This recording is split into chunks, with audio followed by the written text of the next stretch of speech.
লোকসভা ভোটের আগে বিজেপির দেওয়া প্রতিশ্রুতি অনুযায়ী কেন্দ্রীয় বাজেট হয়নি বলে আজ প্রদেশ কংগ্রেস ভবনে সাংবাদিক সম্মেলন করে একথা বলেন প্রদেশ কংগ্রেসের মুখপাত্র প্রবীর চক্রবর্তী। তিনি বলেন, রাজ্যের মাথাপিছু আয় জাতীয় গড়ের তুলনায় অনেক পিছিয়ে। এরপরও রাজ্যের জন্য বাজেটে আলাদা করে কোনো বরাদ্দ দেওয়া হয়নি।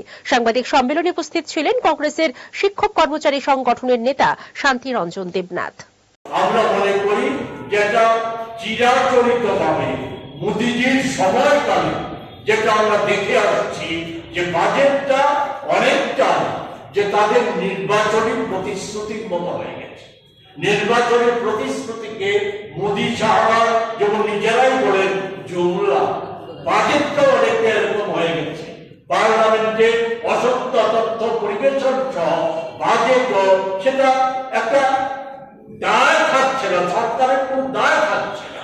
বাজেটটা পরবর্তী সময়ে বাজেটটা কাটছাট করে দেওয়া হচ্ছে।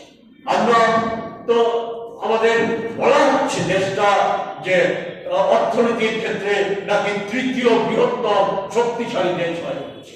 47 সালে মোদীজি বলে আমাদের দেশ নাকি অর্থনীতির ক্ষেত্রে সর্বশ্রেষ্ঠ স্থান দখল করছে।